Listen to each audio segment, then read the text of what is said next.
Lanjutkan pembahasan yang sebelumnya, yaitu rahmatul iyal, sifat menyayangi anak kecil. Di antara akhlak al-karimah, di antara akhlak yang mulia adalah sifat menyayangi anak kecil. Beliau al-muallif sang pengarang kitab menukilkan perkataan al-Imam Ibnu Qayyim rahimahullah, "Faman ahmala ta'lima waladihi ma yanfa'uhu wa tarakahu suda faqad asa'a ilaihi ghayatal isaa'ah." Barang siapa yang lalai dari memberikan pendidikan untuk anaknya dari sesuatu yang bermanfaat dan membiarkan anaknya begitu saja tumbuh dengan sendirinya, tidak dia perhatikan, maka dia telah melakukan kesalahan dan kekeliruan yang fatal. Ya, di antara bentuk kesalahan yang sangat fatal adalah membiarkan anaknya tumbuh dengan sendirinya, tidak ada perhatian dari orang tuanya. Orang tua lalai dari memberikan pendidikan yang bermanfaat untuk anaknya. Tidak dia berikan pelajaran-pelajaran yang berharga, ilmu yang bermanfaat, ilmu agama. Tidak diajarkan bagaimana anaknya sholat. Dan ini masih banyak terjadi di sebahagian orang tua yang sibuk mencari dunianya.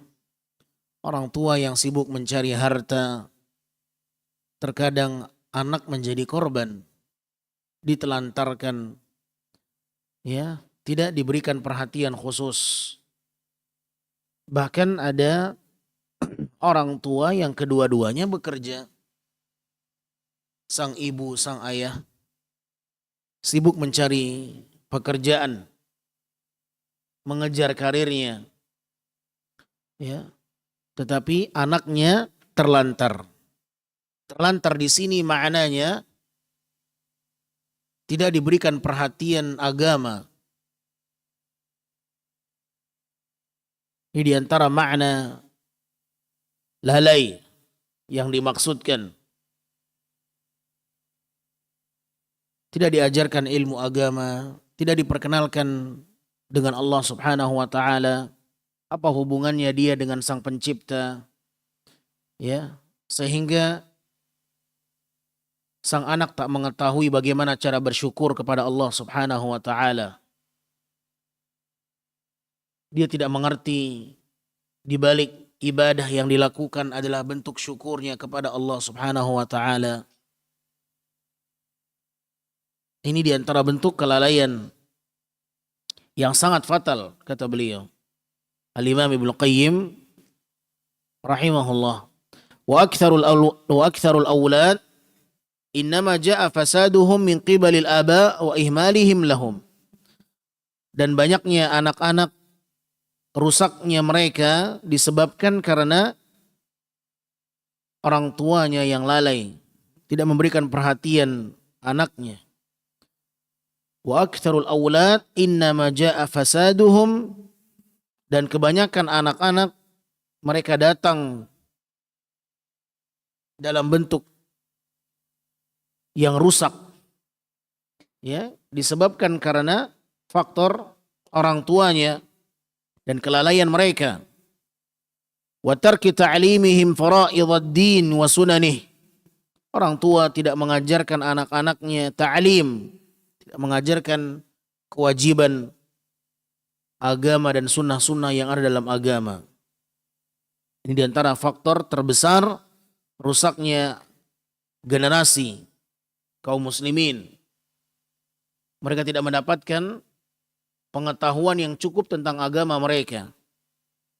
Kenapa? Karena orang tuanya tak peduli. Nah, yang difikirkan oleh orang tuanya bagaimana anak ini tumbuh sukses dengan karirnya. Bagaimana anak ini berhasil mendapatkan dunianya.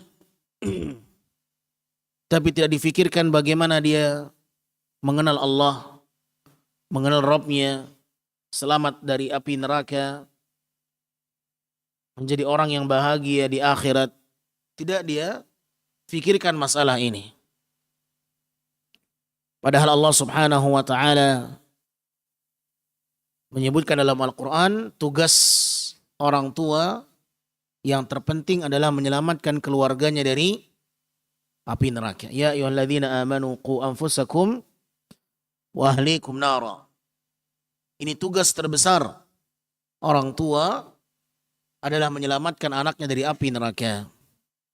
Oleh karenanya Nabi Ibrahim di antara usaha beliau ya, bagaimana anak keturunannya tumbuh mengenal Allah, beribadah kepada Allah, tidak meninggalkan salat. Nabiullah Ibrahim berdoa kepada Allah, Rabbi ja'alni muqimas salati wa min dzurriyyati. Rabbi ja'alni muqimas salati wa min dzurriyyati.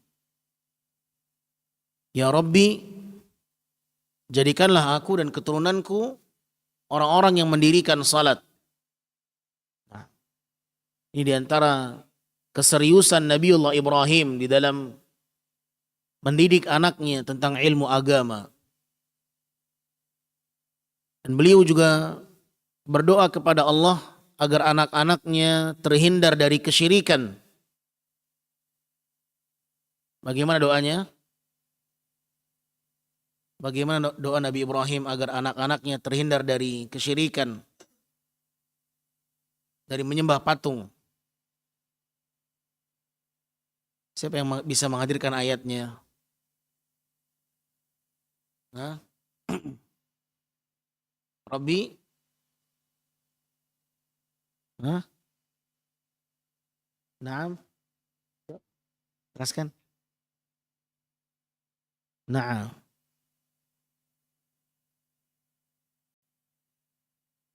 Allahumma junubni wa baniya an na'budal asnam.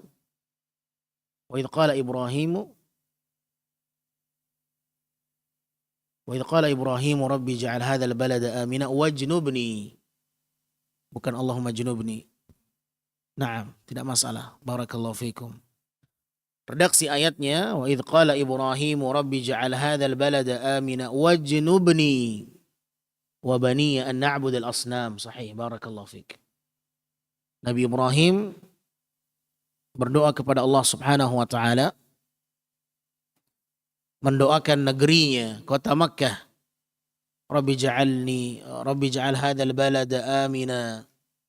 Allah jadikan negeri ini negeri yang aman. Ya Allah, jadikan negeri ini negeri yang aman. Wa idz qala Ibrahim rabbi ja'al hadzal balada amina wajnubni wa bani an na'budal asnam. Dan jauhkanlah aku dan anak-anakku dari menyembah patung. Ini diantara keseriusan Nabi Ibrahim yang memikirkan dan mementingkan keselamatan anaknya dari kesyirikan. Ya. Siapa di antara kita saat ini orang tua yang peduli dengan anaknya bagaimana mereka selamat dari kesyirikan? Nah, ikhwatal iman rahimani wa rahimakumullah, pertemuan yang lalu telah kita sampaikan bagaimana Rasul sallallahu alaihi wasallam memberikan beberapa wasiat kepada anak kecil. Siapa anak kecil ini yang dibonceng Nabi? Sahabat Ibnu Abbas. Nah, Nabi SAW pernah membonceng sahabat yang junior, anak kecil, Bahkan Nabi memanggilnya dengan panggilan wahai anak kecil, ya gulam, inni u'allimuka kalimat. Inni u'allimuka kalimat, ihfazillaha yahfazka. Ihfazillaha tajidhu tujahaka. Wa idza sa'alta fas'alillah wa idza ista'anta fasta'in billah wa'lam anna al-ummata law ijtama'at ala an yanfa'uka lam yanfa'uka illa bi syai'in qad katabahu Allahu lak. Nah, dan seterusnya sampai akhir hadis. Rasulullah SAW ketika membonceng anak kecil, ya, ketika itu Nabi menggunakan kendaraan apa? Hah? Motor keledai. Nah, Nabi SAW menggunakan keledai, menunggangi keledai dan membonceng anak kecil. Di momen-momen seperti itu, Nabi SAW memberikan pelajaran kepada anak kecil ini. Nabi mengatakan, ya gulam, wahai anak kecil, aku ajarkan kepadamu beberapa kalimat. Ya, jagalah Allah, maka Allah akan menjagamu. Subhanallah. Padahal Nabi SAW tidak memiliki hubungan kekerabatan yang sangat dekat. Sahabat Ibnu Abbas, anaknya Abbas.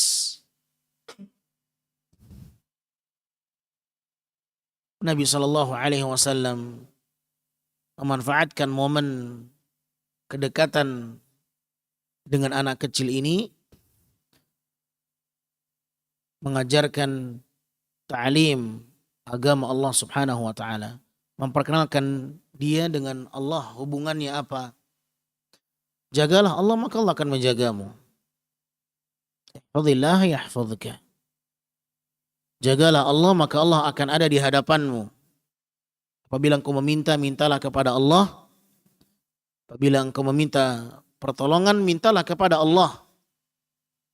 Dan ketahuilah, seandainya seluruh umat bersatu, berkumpul, ingin mendatangkan manfaat untukmu, itu semua tidak akan terjadi apabila Allah tidak menghendakinya. Dan apabila satu umat berkumpul, bersatu, ya, ingin memudaratkanmu, mendatangkan hal-hal yang membahayakan bagimu, itu semua tidak akan terjadi kecuali apa yang Allah tetapkan bagimu.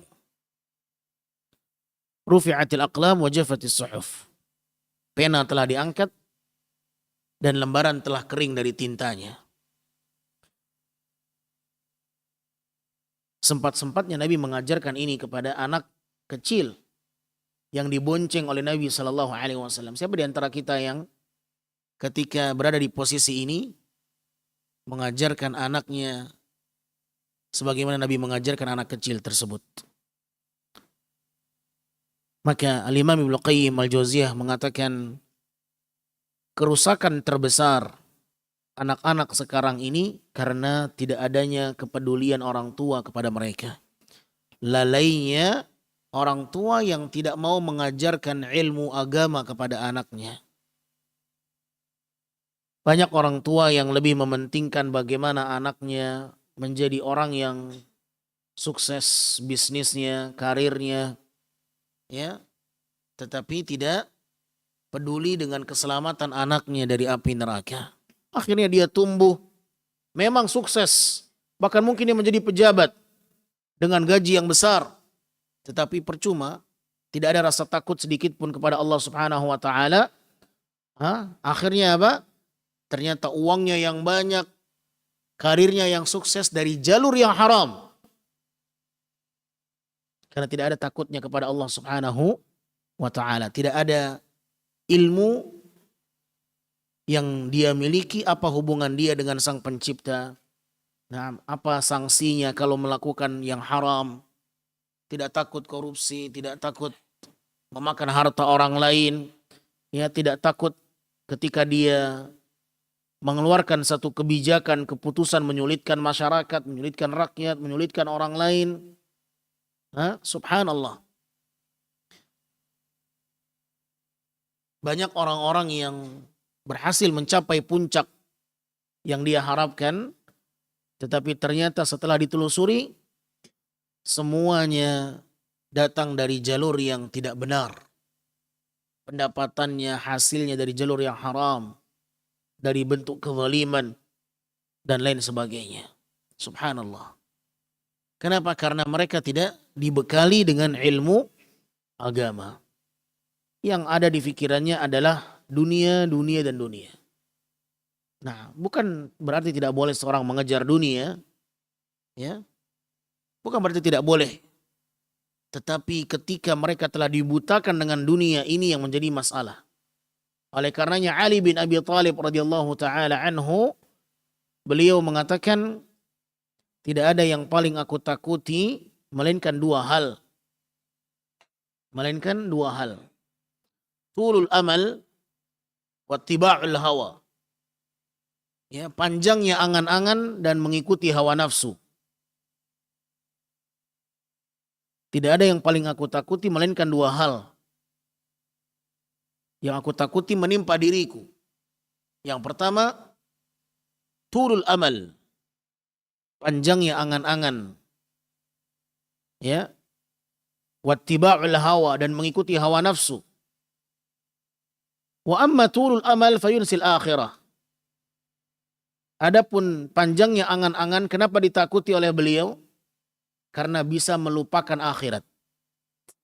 Orang yang terlampau panjang angan-angannya bisa melupakan akhirat. Ya. Wa amma ittiba'ul hawa, adapun mengikuti hawa nafsu, kenapa dikhawatirkan oleh beliau? Fayasuddu 'anil haqq. Karena mengikuti hawa nafsu dapat menghalangi seseorang dari kebenaran. Ya. Orang kalau sudah memperturutkan hawa nafsunya, tidak lagi peduli ini benar atau salah. Ya. Dia tahu ini salah, tapi karena nafsunya dia lakukan yang salah itu. Lihat bagaimana hawa nafsu ini sangat berbahaya. Orang kalau sudah memiliki hawa nafsu, gejolak melakukan sesuatu, keinginan dalam dirinya, tidak bisa ditahan. Mau yang halal, mau yang haram, tak peduli. Nah, maka ini dua perkara yang paling ditakuti oleh sahabat yang mulia Ali bin Abi Thalib radhiyallahu taala anhu apabila menimpa dirinya. Angan-angan yang panjang dan hawa nafsu. Ya, wa amma tul amal fayunsil akhirah wa amma ittiba'ul hawa fayasuddu 'anil haqq. Adapun panjangnya angan-angan, mengapa ditakuti oleh beliau? Karena itu dapat melupakan akhirat. Terlampau besar dan panjang angan-angannya, saya pengen menjadi ini, saya ingin menjadi itu, saya ingin ini, saya ingin itu. Hah? Semuanya dunia. Lupa dengan akhirat. Ingin menjadi ini, menjadi itu. Subhanallah. Tentunya angan-angan yang melalaikan. Adapun angan-angan ingin menjadi penghuni surga, ingin menjadi seorang yang selamat dari api neraka, ingin menjadi seorang yang bersama dengan Nabi SAW, dekat dengan Nabi di surga, maka ini angan-angan yang mulia. Ya, ingin menjadi seorang yang masuk surga tanpa hisab, tanpa azab. Ini angan-angan yang mulia. Tapi angan-angan yang rendah, angan-angan dunia adalah angan-angan yang rendah. Maka angan-angan ini yang bisa melupakan seorang dari akhirat. Bagaimana saya naik pangkat, bagaimana saya mendapatkan jabatan, bagaimana saya menjadi ini dan itu, dan bagaimana saya menjadi presiden, bagaimana saya menjadi wali kota, bagaimana saya menjadi bapak gubernur. Dahulu para ulama ditawarkan jabatan-jabatan itu, mereka lari. Ya, mereka takut tanggung jawabannya di hadapan Allah Subhanahu wa taala. Ya, misi mereka bukan jabatan dunia, misi mereka jabatan akhirat. Nah, tingkatan akhirat. Apa jabatan akhirat? Bermajelis ilmu. Itu yang mereka cari. Allah meninggikan derajat mereka yang menuntut ilmu. Yarfa'illahu alladhina amanu minkum walladhina utul ilma darajat. Ini jabatan-jabatan akhirat yang mereka cari. Sehingga mereka bermajelis ilmu walau keluar daerah mereka, walau 2 bulan perjalanan, walau hanya satu hadis. Mereka cari, mereka kejar. Di mana ilmu, di mana hadis, di mana riwayat. Itu yang mereka cari. Walau menempuh perjalanan selama 2 bulan. Nah, sebagaimana kisah para ulama hadis dahulu. Subhanallah, mereka keluar dari kota Madinah, pergi ke Syam. Perjalanan 2 bulan di saat itu. Hanya ingin mendengarkan hadis dari sahabat Rasulullah sallallahu alaihi wasallam. Satu hadis. Tetapi mereka menyadari bahwa dengan itulah mereka mendapatkan surga Allah Subhanahu wa taala. Man salaka tariqan yaltamisu fihi ilman sahalallahu lahu bihi tariqan ilal jannah. Barang siapa yang meniti sebuah jalan dalam rangka menuntut ilmu, Allah akan mudahkan baginya jalan menuju surga.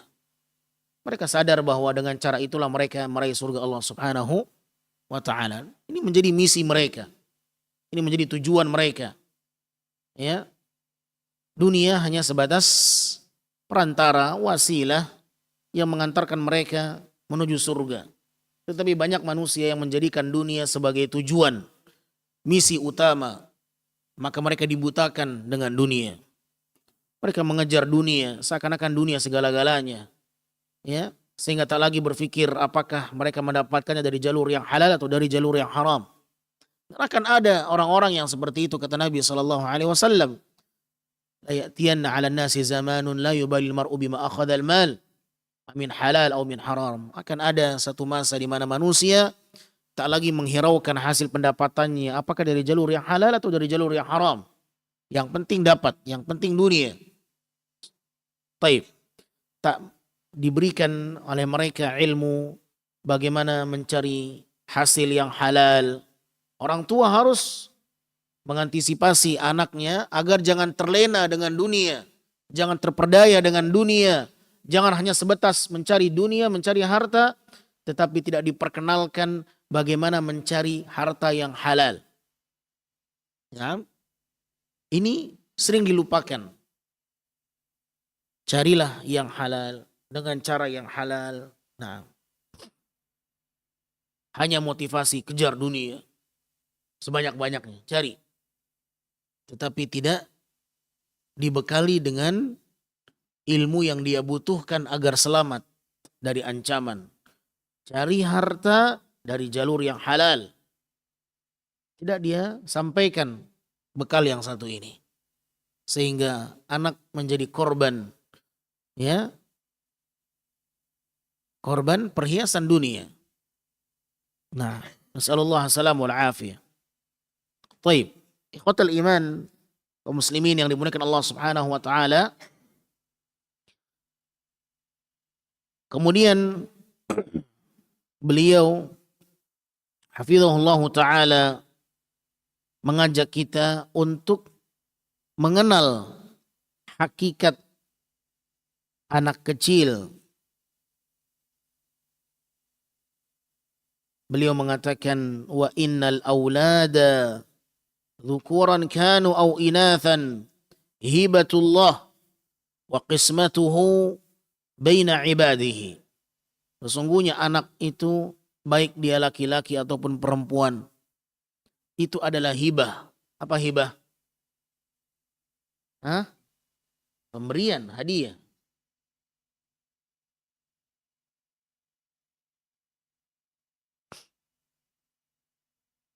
Pemberian dari siapa? Dari Allah. Wa innal awlada dzukuran kanu aw inathan hibatullah. Sesungguhnya anak baik laki-laki maupun anak perempuan itu semua adalah pemberian hadiah dari Allah. Allah membagikannya kepada hamba-hambanya. Allah Subhanahu wa taala berfirman di dalam surat Asy-Syura ayat 49 sampai 50, lillahi mulkus samawati wal ard yakhluqu ma yasha yahabu liman yasha'u inatha wa yahabu liman yasha'u dzukur. Antum yang pakai baju biru, kenapa senyum-senyum terus dari tadi? Mana bukunya? Nggak nyatat? Jangan senyum-senyum. Itu disangkain apa? Disangkain orang gila. Jangan ganggu temannya. Ya, lebih baik tidur. Selamat, tidak mengganggu yang lain. Lillahi mulku samawati wal ard. Yakhluqu ma yasha. Allah Subhanahu wa taala miliknya lah langit dan bumi. Kekuasaan langit dan bumi milik Allah Subhanahu wa taala. Yakhluqu ma yasha. Allah Subhanahu wa taala menciptakan apapun yang Dia kehendaki. Yahabu liman yasha'u inatha wa yahabu liman yasha'u dhukur. Allah Subhanahu wa taala memberikannya kepada siapapun yang Dia kehendaki, baik anak perempuan maupun anak laki-laki. Allah Subhanahu wa taala yang memberikan. Au yuzawijuhum dhukrana wa inatha. Allah Subhanahu wa taala yang menjadikan mereka berpasang-pasangan. Ya, yang laki-laki berpasangan dengan perempuan, yang perempuan berpasangan dengan laki-laki. Allah yang menjadikan itu semuanya, mengatur segalanya. Wa yaj'alu man yasha'u aqima, dan Allah yang menjadikan ada di antara sebahagian hambanya yang mandul, tak punya anak, sulit memiliki anak dan keturunan. Allah yang mengaturnya, Allah yang menghendakinya. Ada sebahagian yang dikehendaki Allah demikian dan demikian. Innahu alimun qadir. Allah maha mengetahui dan Allah maha mampu. Nah, di dalam ayat ini Allah Subhanahu wa taala menerangkan bahwa di antara hadiah yang Allah berikan kepada hambanya adalah anak perempuan. Bintan. Fi hali kauni hadhihi al-hiba bintan, fa innal Islam yad'u al-ihsan ilaiha. Allah Subhanahu wa taala di antara karunia-Nya Allah berikan anak keturunan dari seseorang, anak perempuan. Dan Islam mengajak kita untuk mendidik mereka, mengasuh mereka, ya, memberikan perhatian kepada mereka dan mengajarkan mereka agar anak perempuan ini tumbuh menjadi wanita yang salihah. Litansha imra'ah salihah, sayyinah, afifah.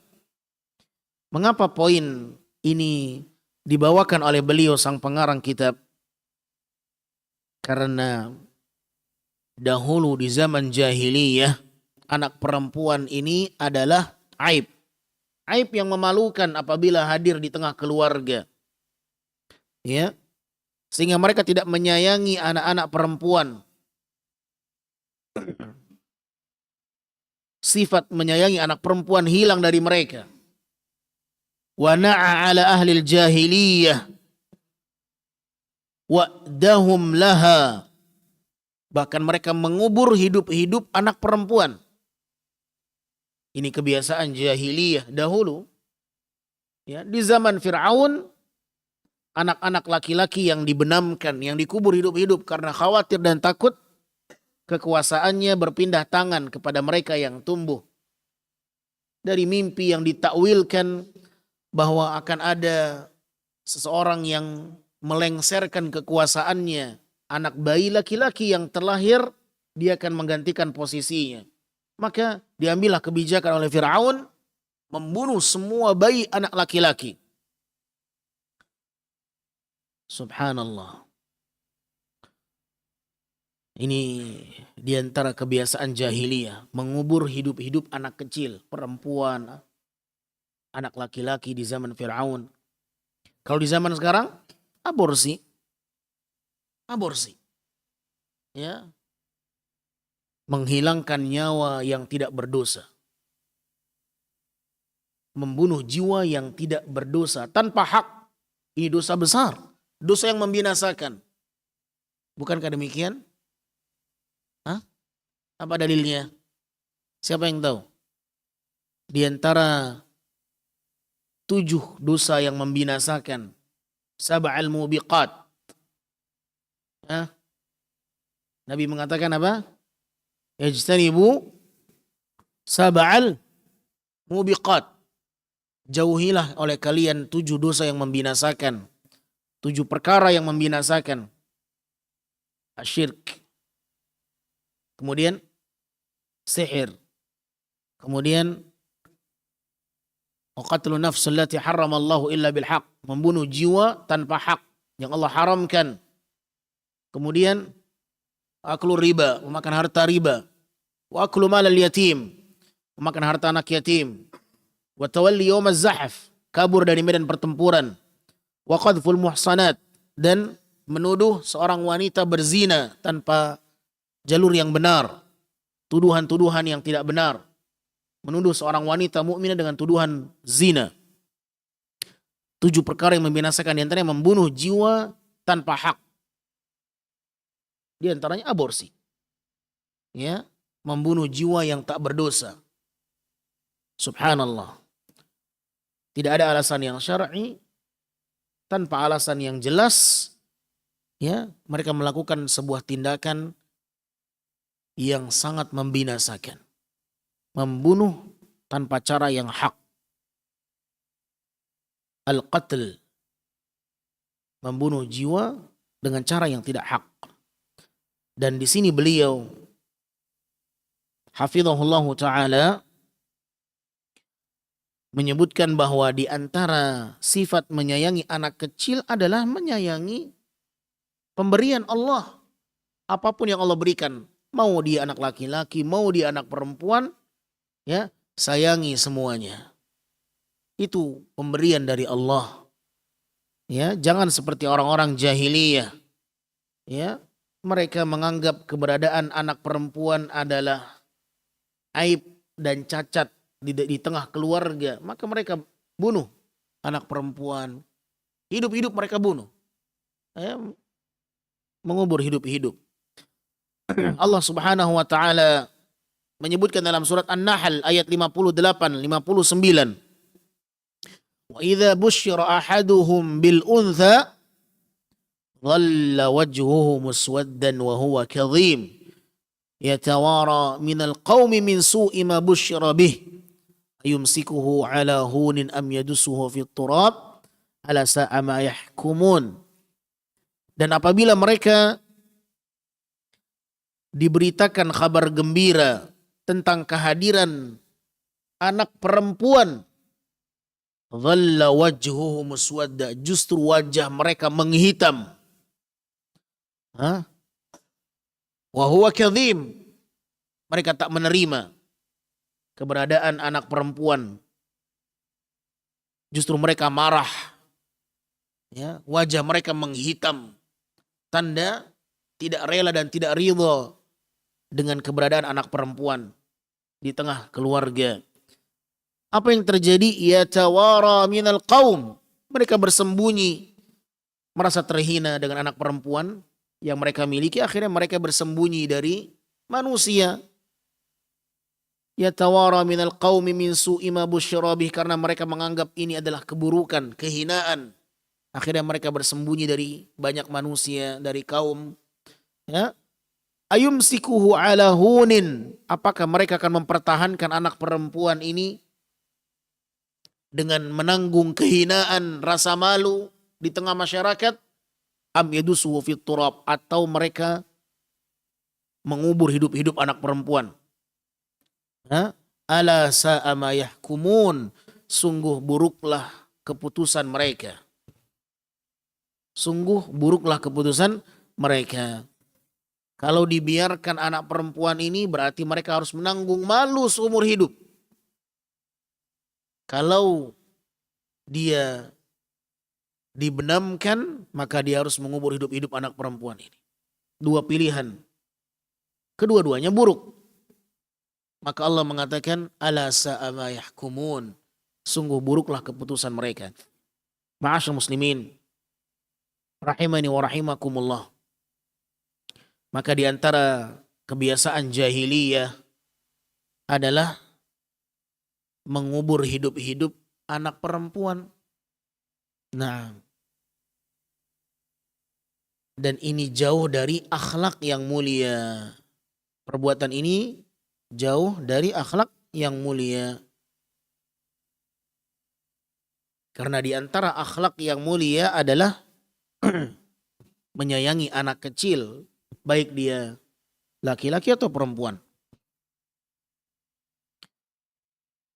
Dan Islam datang melalui perantara Nabi Muhammad SAW dengan akhlak yang mulia. Nabi diutus oleh Allah Subhanahu wa taala, "Innama bu'itsu liutammima makarimal akhlak."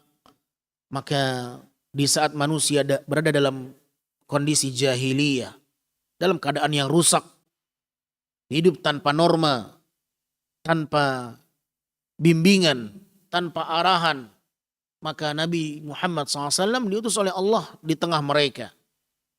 Ya, karena tidak ada seorang nabi yang hidup di tengah mereka. Bahkan 600 tahun.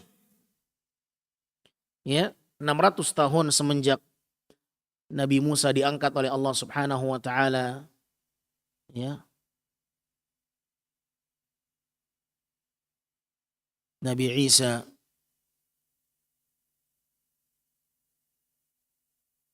ketika tidak ada seorang pun nabi di muka bumi, maka selama 600 tahun tidak ada orang yang memberikan peringatan.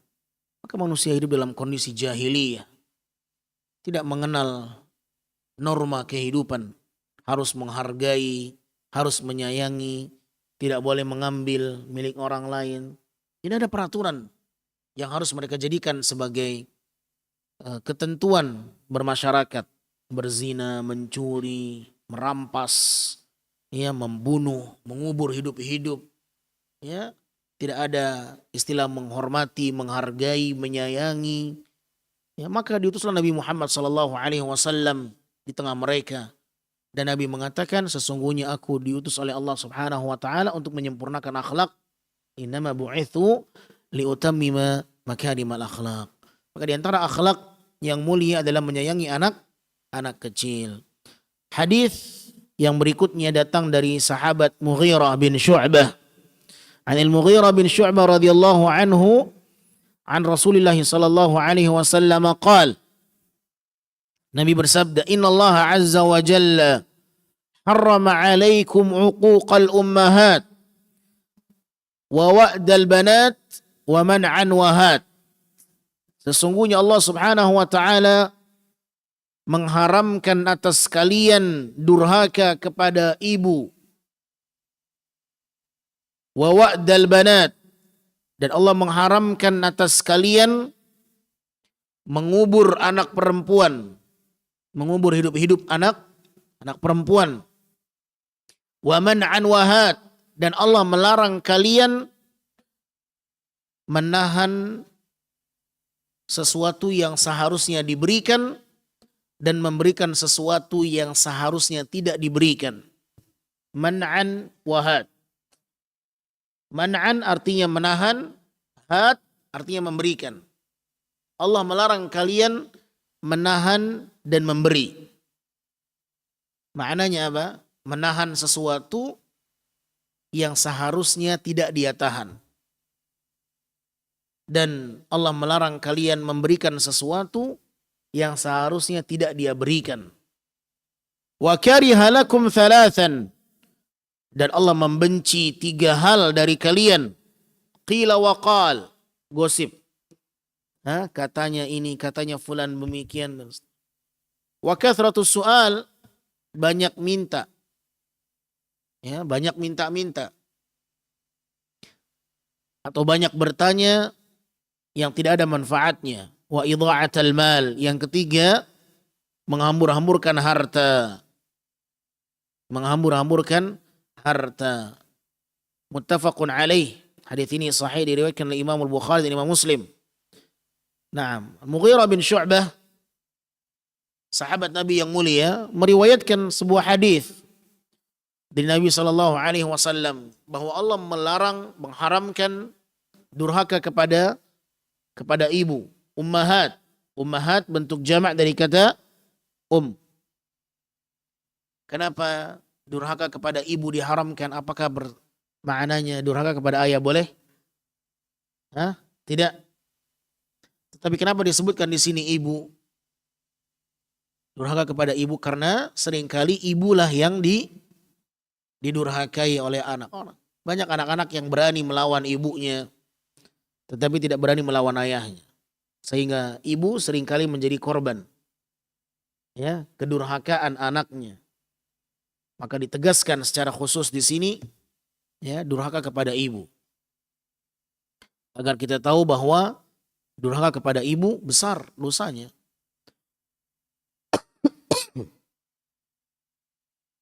Kemudian Allah mengharamkan atas kalian mengubur hidup-hidup anak perempuan. Ini kebiasaan jahiliyah. Wa man'an wahad. Dan Allah Subhanahu wa taala melarang kalian perbuatan man'an.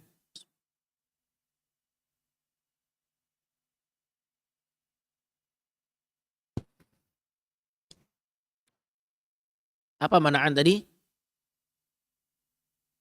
Menahan. Menahan apa maknanya? Allah mengharamkan kalian menahan sesuatu.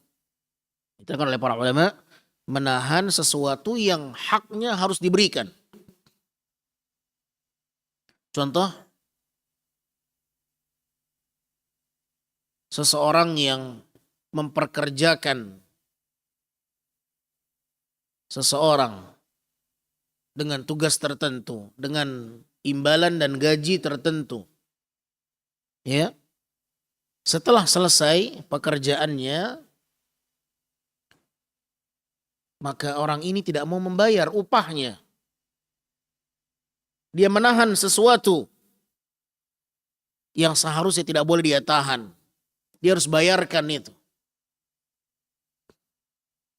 Contoh, seorang guru, dia sudah bekerja dengan baik, mengajar, dan pada saat dia harus menerima gaji, ditahan gaji itu. Ini sebuah kezaliman. Haram, Allah mengharamkan itu. Tidak boleh dia tahan. Kenapa? Itu haknya yang harus dia berikan. Dia menahan sesuatu yang seharusnya dia berikan. Ini haram hukumnya. Ya. Seharusnya dia berikan tetapi dia tahan. Atau bantuan pemerintah misalnya, seharusnya diberikan tetapi dia tahan. Kezaliman atau tidak? Kezaliman. Seharusnya dia berikan sesuai dengan anggaran, dipangkas di tengah jalan. Seharusnya 100 juta dibagikan dalam bentuk bantuan, tetapi yang sampai ke masyarakat cuma 50 juta. Dia menahan sesuatu yang tidak ada hak dia menahan itu. Dia harus berikan. Nah, ini haram hukumnya. Seharusnya keuntungan itu dibagikan, tetapi tidak dia bagikan. Hasil negara misalnya, dalam undang-undang harus dibagikan, tidak dia bagikan. Nah, ini mencegah sesuatu yang seharusnya dia berikan. Nah, seorang bos atasan yang memperkerjakan karyawannya, selesai bekerja ditahan gajinya. Nah, ini haram hukumnya. Ya, dan lain sebagainya. Ya, dia mendapatkan amanah, membagikan kepada orang yang diamanahkan. Bagikan ini kepada fulan. Zakat mal misalnya. Bagikan kepada orang miskin, zakat mal ini. Dia dipercaya, diamanahkan, tetapi dia tahan untuk dia. Allah haramkan ini. Ini yang dimaksudkan dengan apa? Man'an. Man'an artinya mencegah, menahan. Allah haramkan kepada mereka man'an wahad. Dan Allah juga mengharamkan pemberian. Maksudnya apa? Memberikan sesuatu yang tidak haknya diberikan.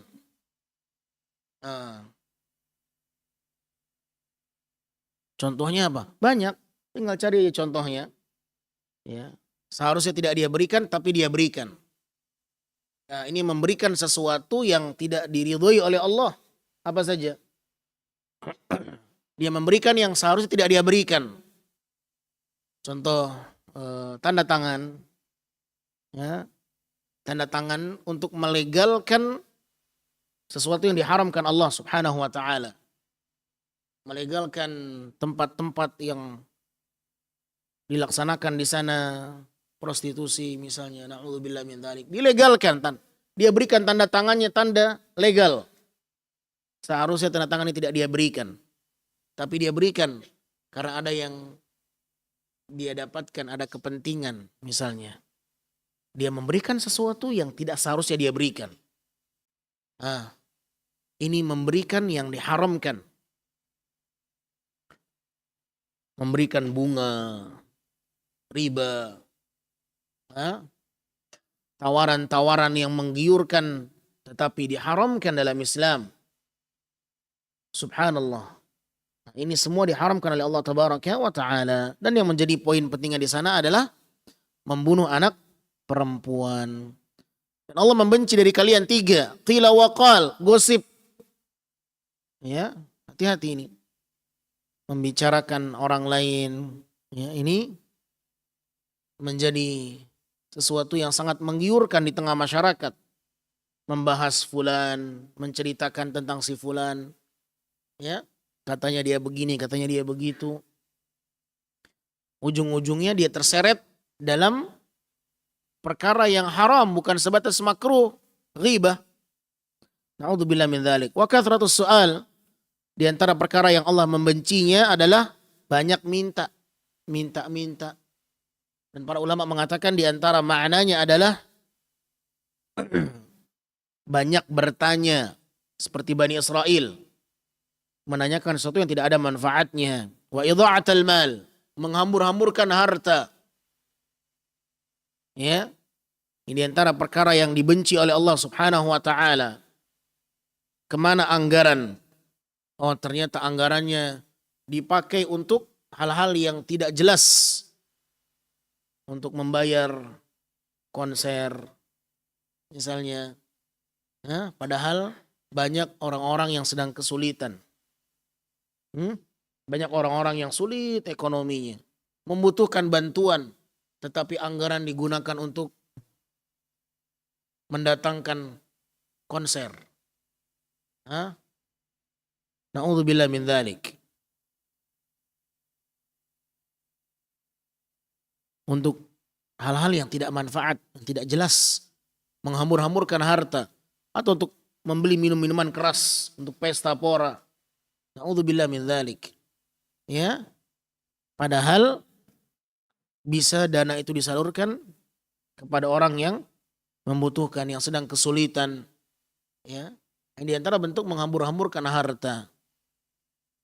Nasallallahu salamul afiyah. Ini di antara perkara yang tidak disukai oleh Allah Subhanahu wa taala. Nah, sampai di sini pembahasan yang bisa kita uraikan. Semoga menjadi ilmu yang bermanfaat dan semoga apa yang kita dengar menjadi hujjah bagi kita semuanya, penolong yang menyelamatkan kita dari keburukan dunia dan akhirat, dan semoga Allah Subhanahu wa taala menjadikan kita termasuk